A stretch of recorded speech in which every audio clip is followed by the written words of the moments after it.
সারা দেশে তাপপ্রবাহের পাশাপাশি কয়েকটি জেলার ওপর দিয়ে বয়ে যাচ্ছে অতি তীব্র তাপপ্রবাহ। পাবনা, যশোর, চুয়াডাঙ্গায় তীব্র তাপদাহে রূপ নিয়েছে অতি তীব্র তাপদাহে। গত কয়েকদিন তাপমাত্রা 40 থেকে 41 ডিগ্রির ঘরে ওঠানামা করলেও এখন তা 42 ডিগ্রি। আবহাওয়া অফিস জানিয়েছে, সামনের দিনগুলোতে এটি আরও বেড়ে 44 ডিগ্রি পর্যন্ত হতে পারে। বেলা বাড়ার সঙ্গে সঙ্গে বাড়ছে অসহনীয় গরমের তীব্রতা। এতে বিপর্যস্ত হয়ে পড়েছে জনজীবন। সারা দেশে আবহাওয়া অফিসের সতর্কতামূলক হিট অ্যালার্ট চলছে। গরমের কারণে শিক্ষা প্রতিষ্ঠান 7 দিন বন্ধ ঘোষণা করা হয়েছে।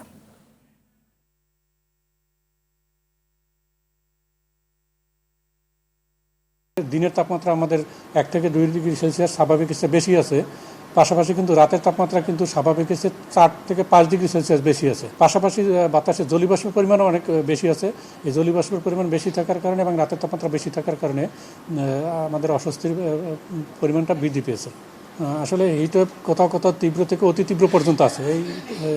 এই মাত্রাটা হয়তো সামনে 2-3 দিন পরে একটু কিছুটা কমে আসতে পারে, কিন্তু হিটওয়েভ একেবারে শেষ হবে না, এটা চলবে। আমাদের বাংলাদেশের রেকর্ডে সবচেয়ে যে বেশি তাপমাত্রা সেটা কিন্তু মে মাসে। দর্শক, রাজধানী চন্দ্রিমা থেকে সরাসরি যোগ দিচ্ছেন সহকর্মী দীপ্ত চন্দ্র পাল। দীপ্ত, চলমান তাপদাহ নিয়ে সবশেষ কি বলছে আবহাওয়া অধিদপ্তর? রেজওয়ানা, চলমান তাপদাহ নিয়ে কিন্তু কোনো সুখবরই দিতে পারেনি আবহাওয়া অধিদপ্তর। আমরা যেটি তাদের কাছ থেকে জেনেছি যে তারা কিন্তু বলছেন যে এই তাপদাহ কিন্তু আরও বাড়বে এবং যেটি বলছেন যে এখন বর্তমানে যে 42 ডিগ্রি তাপমাত্রা রয়েছে সেটি কিন্তু 44 ডিগ্রিতে ওঠার সম্ভাবনা রয়েছে, এমনটি কিন্তু তারা আশঙ্কা করছেন। এবং তারা যেটি বলছেন, চুয়াডাঙ্গা, পাবনা এবং যশোর অঞ্চলে কিন্তু তাপমাত্রা অতি তীব্র তাপপ্রবাহ বয়ে চলছে এবং আগামী 24-25 এপ্রিল কিছুটা বৃষ্টিপাতের সম্ভাবনা রয়েছে এবং সেক্ষেত্রে হয়তো কিছুটা স্বস্তি পাবে 2-1 দিন নগরবাসী, এমনটি কিন্তু জানিয়েছেন।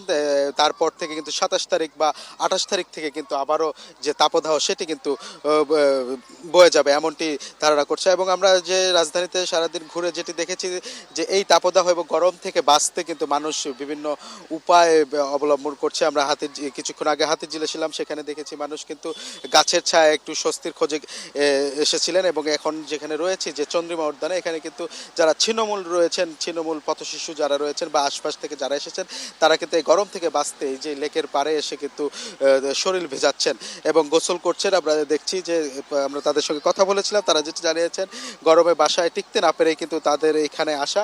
এছাড়া আরেকটু যদি বলি যে এই যে তীব্র গরমের কারণে কিন্তু যে রোগবালাইও কিন্তু বেড়ে চলছে। আমরা সকাল থেকেই দেখেছি যে শিশু হাসপাতালে কিন্তু রোগীদের ভিড় ছিল এবং বেশিরভাগ রোগী কিন্তু জ্বর, সর্দি, ঠান্ডা, কাশি কিংবা নিউমোনিয়া কিংবা স্কিন ডিজিজ নিয়ে আসছেন এবং চিকিৎসকরা বলছেন এই গরমে কিন্তু শিশুরা এবং বৃদ্ধরা এবং ছিন্নমূল মানুষরা কিন্তু অনেকটাই ঝুঁকিতে রয়েছেন এবং কিন্তু তাদেরকে কিন্তু সতর্ক থাকার আহ্বান করেছেন তারা। এবং তারা যে পরামর্শটি দিচ্ছেন যে যদি কোনো কাজ না থাকলে ঘর থেকে বের না হওয়ার পরামর্শ দিচ্ছেন। পাশাপাশি ঘর থেকে বের হলে ছাতা এবং পানির বোতল কিন্তু সাথে রাখার পরামর্শ দিচ্ছেন এবং কিছুক্ষণ পরপরই গা মোছার, শিশুদের বিশেষ করে শিশুদের গা মোছারও কিন্তু পরামর্শ দিচ্ছেন। তো রেজওয়ানা, এই ছিল আমার কাছে চন্দ্রিমা উদ্যান থেকে তীব্র গরমের সবশেষ তথ্য। রেজওয়ানা। দীপ্ত, আপনাকে ধন্যবাদ চন্দ্রিমা উদ্যান থেকে আমাদের জানাবার জন্য।